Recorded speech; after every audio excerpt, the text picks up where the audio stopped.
Hey, I'm Allison here, and welcome to Little Left of Center, the podcast that interviews culture changers that are reshaping our world and breaking new ground. Talk about culture changers. Have you heard of the Lola yet?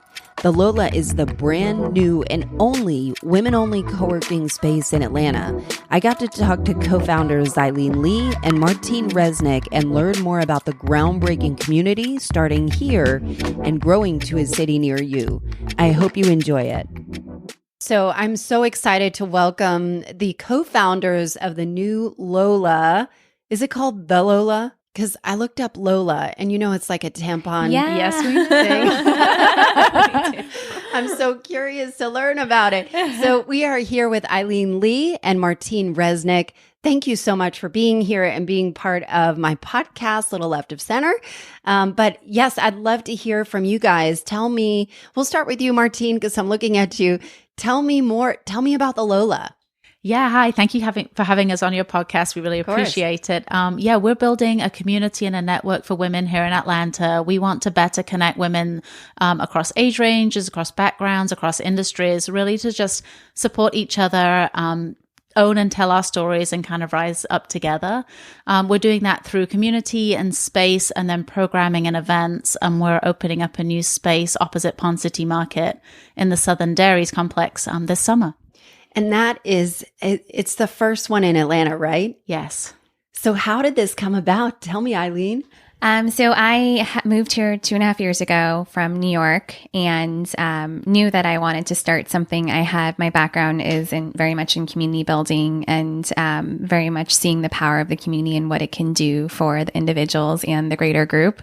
I was looking for something. I didn't know what it was. I asked to be introduced every time I met someone in Atlanta to someone who was in business, interested in starting something. One thing I was surprised about coming here is I kept on getting introduced to amazing women, and I just wasn't assuming that there were so many awesome women here. Oftentimes when I go to other cities, in my past work experiences, it's been a lot of men and white men that I meet who are building businesses. Eventually I got to a place where a woman said, "There's someone I know at Turner that's interested in starting something in the women's space. You should talk to her."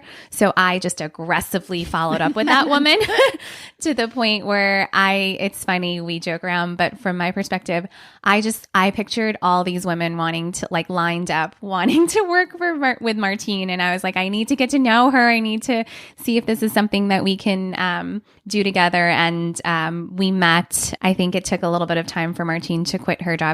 Had been in corporate for so long. And finally, 2 weeks after I had my first daughter, she was like, I quit. So the rest is history. We started full-time last January in 2018, and we've been building our community for the past 18 months and are so excited to have our first physical space. Yeah. So did you think when you came to Atlanta, did you have aspirations to work or build a female community, or how did that idea come about? For me, I was very much open to the idea. I am passionate about supporting women. My last job, I started a nonprofit to support 22-year-old aspiring entrepreneurs. And through that experience, saw these, recent grads coming out of college. We'd train them. We'd put them at startups so they could apprentice themselves. Just seeing how challenging it is to work at a small company that doesn't have HR or support. There was unfortunately a lot of stuff that our fellows experienced that they shouldn't have. And I was their first line of support to either give them advice or pull them out of that situation. So I think that sort of was growing on me. I had a corporate consulting background. Then I went into working at a startup. And I think for me, the realization was, man, it doesn't matter where you work. It's still really hard for women. And then Martine sort of had been stewing and building on the idea when I met her. Yeah, I mean, I think, timing is everything. And I think I had been 20 years in corporate and worked in really fun, creative jobs and industries. So had, enjoyed my career. But then I think back to back, I had 2 kids and things were crazy. The industry was going through a lot of change. I think a lot of things were just going on around me that just was made me pause and made me think, this maybe isn't the best fit anymore. And that I'm kind of going through this change period. And what does that look like for me? And just wanted to do something that, felt more meaningful, felt more connected. I knew I wanted to do something in the women's space, had always worked on female forward brands, and definitely liked what was going on in the women's space. And so it was just finding like the right thing. And I think my personal experience of just feeling like, oh, wow, corporate America really just does not fit for a 2-parent working family, and that we're trying to force something that was designed for a time gone by. And so just felt like there had to be a better way. And then felt like in-person connections, and we call it like in real life IRL, was also we were in a very digital age, and I think technology and digital communication is great and has really like expanded conversations, but there's something so special about women coming together in person, because you get that kind of you're just more connected and more motivated to help that person. So so we wanted to build something physical here. I think that theme keeps coming up about wanting more meaningful connections, especially with purpose and work. And one of the things I was thinking about, because I think all three of us share something in common, and I'm not sure if it's coincidental, but something I've been stewing on is when somebody transitions from being a non-mother to a mother, there's a huge, unidentified, unacknowledged transition that mothers go through. That's not just, okay, I'm a mom, but there's more question around the meaning of what a mom means and what your contribution is to society beyond just being a working mother or being a mother or being a non-working mother, whatever it is. And I wonder if that kind of shifted in you in you, because it sounds like you just had a baby and then started to own a business. And I find that with a lot of the female friends that I have and people that I talk to, that it's much more like a tectonic plate that shifts underneath, that people don't really acknowledge how powerful and how confusing that time is when you become a mother. Yeah, honestly, we laugh. I say it literally like shifts your brain and kind of changes your perspective on so many things on so many levels. And it's not that guys don't go through it too, but I think there's just boundaries and expectations put on us as women and being as parents that I think it just really like clashes with our lives before, and you loved your life before and thrived in it, and suddenly it just doesn't fit, and that's really like disorienting. Yes. And I think I know my husband's super supportive and kind of a partner in our in raising kids, but he struggled too, and I think it's just you're trying to force something into hours and constraints that just don't support a family. And I grew up in the UK, and parents get maternity leave for up to a year. They have to hold your job. And I think in my mind, I was like, oh, you get 3 months, it's fine, you go back. But nothing prepares you for how hard that is. And you're just not ready to it's such a crucial time, I think, and raising kids. And I think as a society, we need to put more emphasis on how important that is. And we talk a lot about how the 24/7 connectivity and sort of the work culture in our country makes it incredibly harder for women, because they're the ones that oftentimes do take a step back, especially in the early years. And then also just the fact of the matter is the brunt of the household and the responsibilities fall on women. And it's not because as a result that we become less ambitious. It's just like a practical standpoint of what something's got to give. So we talk a lot about a lot of working moms and working parents. The ambition doesn't go away. It's just you have more on your plate and it looks different, and you're probably less inclined to deal with BS that you have before. Yeah. So it's an interesting shift, but we talk about that a lot. It's interesting in our community, especially moving here from New York. We just assumed, because we're both working parents, that our community would be 50, 75% working moms. It's actually less than 30. Yeah. But I think the key there is 30% of working moms in Atlanta? No, in our community. Oh, okay. And I think that's for a number of reasons, but also what we're realizing as we connect and get to know our members is that women are always in transition. I think becoming a parent is absolutely one of the big ones, but it's a career transition, it's a moving transition, it's going and preparing for retirement or caring for elderly parents. We're always in transition. Do you think there's any coincidence to the timing of opening this in the era of the Me Too movement? Because I feel like there's an uprising of women where it is like a hell yes for a lot of this. Tell me more about that. Yeah, it's interesting. I think it's not a coincidence at all. I think I think women want this and need this. I think it would have been a more difficult conversation 5, 8, 10 years ago than it is now. And I think so the timing for us couldn't be more perfect. But yes, I think for me, if I think personally, I think a lot of stuff came together and created a perfect storm. I think it was having kids. I think it was the moment in time, which kind of just gives you that kind of momentum and energy to kind of go chase that. I think, women are definitely owning their voices and drawing a line and saying this doesn't work, and really just being brave enough to change the rules to say, this doesn't work for us. We're over 50% of the population, so our voices matter, and we're going to use that. So yeah, definitely. I think so. What would you say is your vision for a culture of what do you want your contribution to be? For us, until our government and all of our employers can better support women through the Lola and through the community that we build, our goal is to really, support our community members, give them the resources they need to go out there, whatever that looks like, if they're a freelancer, if they're work for a bigger company, but to have the tools to figure out how to best advocate for themselves. Because I think a lot of the things that we hear from our members and the takeaway continues to be that we as women oftentimes try to fit ourselves into a mold that doesn't suit us because we have preconceived notions, because we were raised in a certain way, because society tells us to do that a certain way.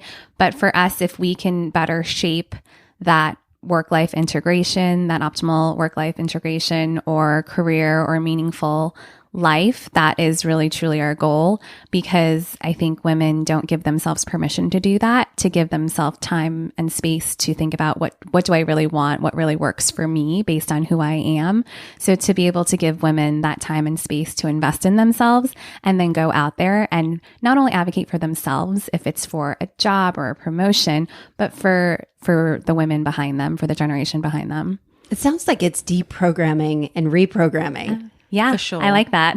Yeah. Yeah. And I think it's also one thing we say is that we want women to kind of own their stories and tell their stories. And I think often, when you're in transition, it's really hard to kind of figure out what your new story is. And I think it's like helping women define what that is, but then being really confident in not apologizing for that and not being embarrassed about that, but really saying, this is who I am, and being confident in that, because I think that will just helps them get to where they want to go. And I'm curious to see, you have interviewed over 1,300 women.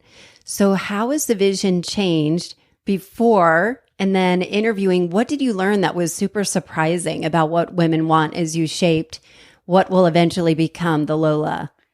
Well, for starters, when we first started, I was fully convinced, and it could have been also because I was pregnant, but I was like, everyone will definitely want a full-fledged daycare next to our site. And after doing surveys and conducting focus groups in the first few months that we got started, I remember being really bummed to learn that, yes, that's a very challenging time frame to have kids for the first time, to be new parents and to figure out that daycare or that school.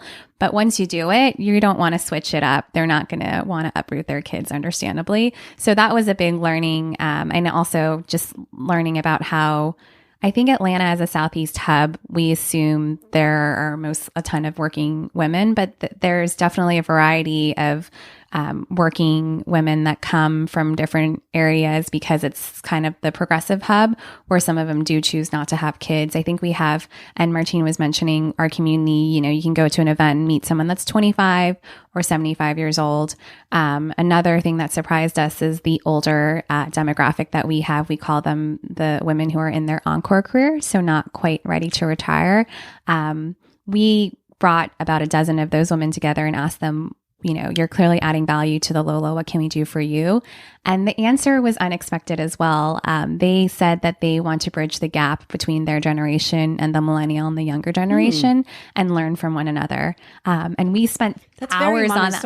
I know. Exactly. We weren't expecting that. I don't know what we were expecting. I think we were just excited to engage this group. We felt just in our gut that there was something there, and it's continued to reward us. And I think they wanted to be involved. There was other stuff that came as well. It's just I think when women get older, they have bigger paychecks and salaries because they've been in the workforce for 30 or 40 years. And so companies see them as easy ways to cut budgets and stuff. But they're like, we want to work, we want to be engaged, we have lots to offer. There's like a brain drain coming out of companies because they're letting go of these women and people at that age too early. But the system is a little challenging because healthcare, and you want to work 3 days a week, not 5 days a week, and you want to do the thing, I feel like there's a whole kind of talent pool there that we're not tapping. So you apply for membership. What do you envision it looking like? Who is attracted to this? Who do you want in it? I know it's like a very diverse community, from what I can tell, but tell me more about who makes up your community. Yeah, I think that's a great question. I think there's a lot of groups in town and different women's groups and organizations. I think some of those are younger women. We've been really pleasantly surprised with our demographic age-wise just being older. So it's like we have from 25 to 75, but our core is like 35 to like 45, 50. But what we had a hard time pinning it on one demographic. And I think there's a term being called by a woman named Gina Pell called the perennials.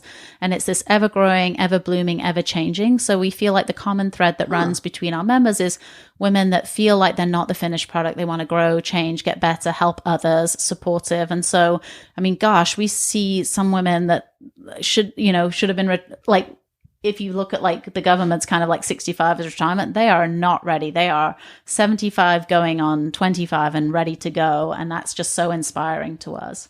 So tell me more about the programming you have. It looks so different than what I had seen before, like a WeWork or an Industrious. Tell me more about the programming and support that you guys offer. So we decided to focus on more personal and professional development, and we have been building that community and the programming since last July. We partnered with the Hotel Claremont and have been able to use their space to build our community, which has been awesome. We've done a little over 90 events with over 1,000 women. Wow. And the most regular one we've done around personal and professional development, we're not focused on how to learn social media or how to balance your books or anything like that there, but we've done more on emotional intelligence, values-based leadership, money mindset. So topics that I think a lot of women often think about but don't take the time to fully articulate. A lot of times confidence comes up, money and salaries often come up, and just we've been able to create this safe environment where women can come, be vulnerable, and share their stories without any judgment. And it's just been this amazing supportive community that we've built through those events, and it's been every week for the most part since last summer. So we're excited to continue that. We've met so many great hosts, whether they're coaches or consultants or just women who are excited to support other women. And then we've done a series of wellness events that we're excited to continue to expand in our own space. But we did a lot of yoga and meditation on the rooftop of the Hotel Claremont. If you've been, it's gorgeous up there. We did a sound bath. So for us, we're excited to focus on the whole self. So you can come into our space and become more self-aware and figure out what you want as an individual.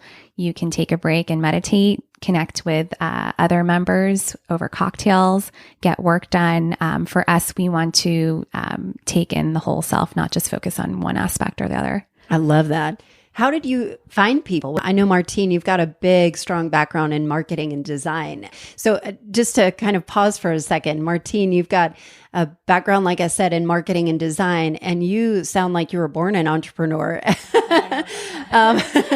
How do you two work together, divvy up that, and how did you find people? Yeah, I mean, I think to answer the first question in terms of us, I mean, we do have different backgrounds, and that's forever like kind of rewarding us because I think we sit in very different lanes and come at things from a very different perspective. And so I think that just helps us be stronger and better and more kind of diverse in thought. But then in terms of meeting people, I mean, yeah, we started off obviously like, it was like, okay, I've been here. I've lived in Atlanta just over 10 years. And it's like, okay, who are the people we know? So, I mean, the network skewed a little bit corporate because that had been my background. But I think we started off with 350 people from that. And then we asked those people to connect us to more people. That's a lot of people. And then really it's been so grassroots. And so like this person we meet with then connects us to 5 and then 5 more. And so it's been very organic. And then people are telling friends and sharing about us. Found out through social media and events and stuff like that. So it's been super organic to this point. Yeah. I was going to say, someone without a marketing background, I continue to be surprised and impressed with the number of people that apply and say that they learned about us through Instagram, which I think is amazing. I'm trying to remember how I think people have kept telling me about the Lola, or I think maybe I saw it in Curbed, or I don't know, Atlanta. I don't know if it was Curbed, but one of the Atlanta publications of new things. And I'm like, oh, right in my neighborhood. I love it. That sounds amazing. Yeah. So in each of my interviews, I have a burning question. And the burning question is really how I know I want to interview somebody, because I could build a whole interview around it. And so this may sound a little bit weird, but do you guys know who Arlen Hamilton is? Mm-hmm.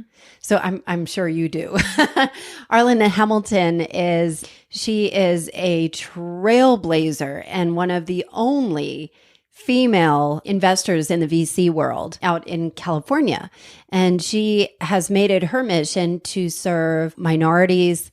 She is female, Black, and gay. And she feels like it's a very underrepresented market, that only 2% of the funding, the VC funding, goes to female-owned businesses. And I can't imagine that 98% of women have bad ideas. Right. And she's trying to buck that. So she has been all over Fortune magazine and Forbes, and has really having an amazing moment right now. And I understand that one of the biggest struggles you had was raising capital for this. So I'm curious to know what your experience is as female-owned businesses raising capital. And do you think that it's going to get easier? And part of what you do from the Lola is some of it being a platform to elevate women in an industry that's so imbalanced. Yeah, absolutely. I think that's one thing that we're so excited to do. We say that men have been out organizing women, and through the Lola, that's such an easy thing for us to mobilize our community, to bring them together, whether that's investing together, educating, just being more informed of like how to actually start doing it if you're interested. Even from a charitable giving aspect, there is a lack of infrastructure for women. Men all talk to each other as we've been investing. The male investors we have talked to actually, in fact, talked to each other and told us, hey, you should tell, I talked to this guy and he said this, so you should go back and ask him again. Women are on an island by themselves, and the VC stat is abysmal. We are pre-revenue. We've just been ticketing our events at the hotel, so we are not. We're looking for angel investors, individual angel investors. It's been a challenge. I think we try to check ourselves as far as all the stats that work against women. I think what's been a challenge for us, and particularly in Atlanta, is the fact that we are not in real estate investment. We are not your traditional tech startup here, because fintech and sort of SaaS reign over all the investors. So that's been a challenge. It's been a very innovative idea. That's the first of Atlanta. So it's been more of like a educational challenge, and really finding the people that it resonates with. Our ideal investors are the ones that can see it not only for themselves, but the benefit to so many other women in Atlanta. Where did you go to find these? Or was it a network? Oh, gosh. I mean, yeah, because it has been non-traditional. I mean, we really have gone through all the traditional avenues and had all of those conversations of the usual people. And even we're socially minded, but we're also not a nonprofit. So there's a tough fit there. And there's a lot of charitable giving here. So we definitely kind of miss all the boats in terms of where people logically put things in very linear buckets. But I think it's then really people that know us, have believed in us, believe in the idea. I mean, obviously the moment in time kind of helps that conversation a little bit, but it really is uncovering people that maybe haven't invested before. We have some first time investors, and individuals that just are at that point in life where they want to get more involved. So we're seeing people that my career has slowed down or taken a left turn, and now I just want to spend some time and do something I care about. And so we kind of fit that box. I wonder if you'll have programming for finding investors and, startup pitches. Yeah, we'd love to, if anything, get together women, have them invest. There's so many great platforms, so you can not do it by yourself. You can kick in some money and actually actively invest in companies. And then a lot of our women have their own businesses. So we're just excited to find different ways to amplify what they're doing and to really promote their businesses and their careers. So absolutely. I know you mentioned about supporting people to get confidence in their own voice. Are there, I don't know how to phrase this question, but is it, can the Lola be used as a platform for activism or at least a launch pad? And do you actually want to take a stand if that's the case as an organization when people may not have the same views? You're talking about kind of like political kind of things? I guess. I mean, some of it's more like women's rights, or, I dare to say it, but the abortion ban. I mean, it is a woman right, but it is a political issue too. I think previously in business always drew a line between like social issues and business issues, unless it was like a very safe, fluffy kind of story they could tell from a nonprofit side that wasn't like gonna like polarize anyone. I think we're in a different moment in time. And so people are now being more confident in kind of taking a stance. I think for us, we don't necessarily want it to become, we support getting more women into politics and whichever side that is on, great. I think for us though, issues that directly affect women, their lives, their quality of lives and their freedom, absolutely we want to be part of those conversations and feel like that we want to move the needle. So yeah, the abortion ban, gosh, it's just very like extreme in terms of like, I think kind of taking hold of like women and controlling their lives and controlling their freedom and not giving them a choice of what they do with their own body. You can agree or not agree with abortion, but I think when people fundamentally kind of like are putting their thumb on things that basically affect our freedom, I think, yeah, we want to be part of that conversation and have a healthy kind of discussion on the issues around that. I think a lot of our women are excited to use our community as a platform to get engaged too. Our women we say that they're optimally agitated. What does that mean? I heard you say that. I think it's amazing. But what does that mean? We've all been in the workforce long enough that we've all hit up against challenges that women often do. And we're at the point in our careers where we have enough experience under our belt and enough, power to make those decisions that we want to do something about it. So I think a lot of our women are excited to get together and do something about it, whether that's supporting the right candidates that are supporting women's rights and issues or coming together and volunteering. So that's definitely something that we've heard resoundingly. So we're excited to partner with the organizations to mobilize our members and hopefully move the needle in the right way. Oh, I love that. I think that word agitation really resonates with me because I feel like there's an agitation in a lot of ways, whether it's politically, whether it's just finding their purpose in life, whether it's finding a network or community of people that's going to be supportive and feel, like when I went to You're a Hard Hat tour, I felt like I was home, the women around there were smart. They were intelligent. They were industrious. They were people that were entrepreneurs. And it felt like it was, I craved and wanted to be in an environment like that with women that were doing amazing things with their lives and kind of taking it.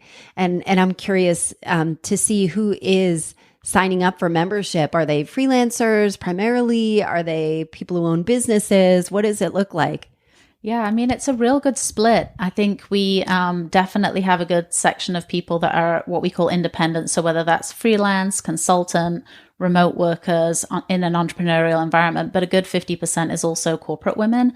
And I think I've been telling this kind of realization I came to coming out of corporate, after 20 years in corporate, and certainly in my last job, which I think when you are in a city that's a lot in the car and commutable and you have young kids, you tend to kind of get a little bit in your zone of back and forth from the office. And I realized I got really narrow in the different kinds of people I was connecting with from different industries, backgrounds, age groups. And I think your thought and your creativity gets really narrow when you do that. And I think it's really important to have these diverse networks and you constantly be curating and nurturing those relationships. So we want to continue to make sure we have both sides of the table in the space, because I think entrepreneurs and new business owners would love to pull from the experience of people with lots of years of experience in business and get that expertise. But then I think the entrepreneurial community is super exciting to, those of us that ended up in very linear corporate jobs, and you're like, oh, this is like how, the other half are living. And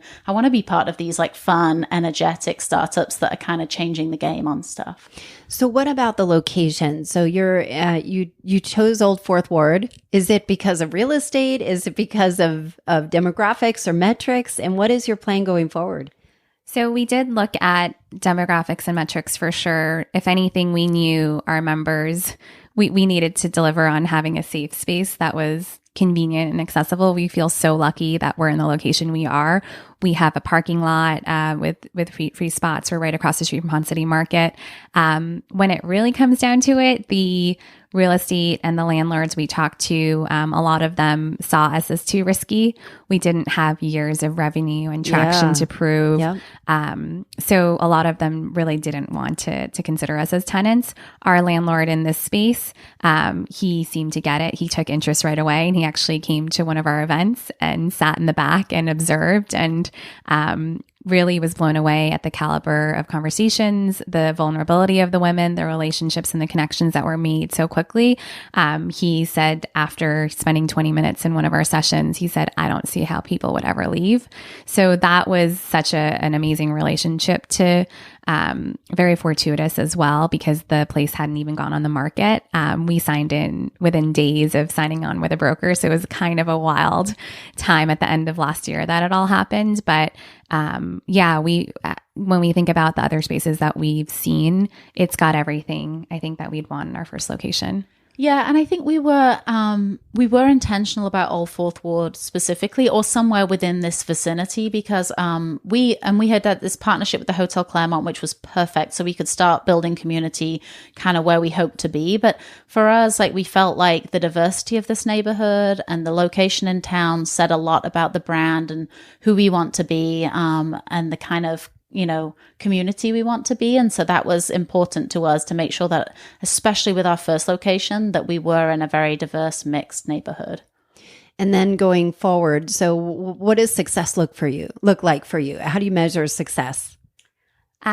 Great question. I think metrics wise, however we can figure out that we're improving the lives of all of our members, whether that's like on a scale of 1 to 10, but we've already seen our members start working together, hiring each other, helping each other get jobs.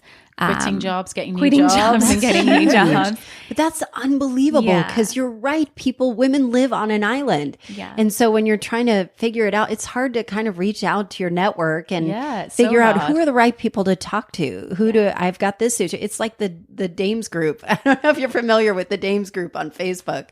Oh, no. Oh, yes. Dames and it's Hans group. Oh, so, yeah. Sorry. Yeah. So DAME stands for Decatur Area Moms Enjoying Sanity. Yeah. There are like 15,000 moms. Oh, I didn't even realize there were that many. Oh my God, it's huge. And it's very hard to get in somehow. Mm-hmm. But you can ask them anything, like my kid's nose is bleeding, or I'm looking for job opportunities in this thing. So it's almost like an IRL or in real life resource or networking area of just a wealth of information. Definitely. And someone put it really well today. They basically said women are already doing this. Well, there's so many. It's not just book clubs and that stereotypical thing. I mean, they're already like in mom groups and network groups and different groups for all sorts of stuff. But because there's no physical place, or there's it's reliant on someone kind of leading that, sometimes they fizzle out. But women have been organizing and sharing and supporting forever, and we are just doing this kind of like in a physical space and kind of formalizing it a little bit.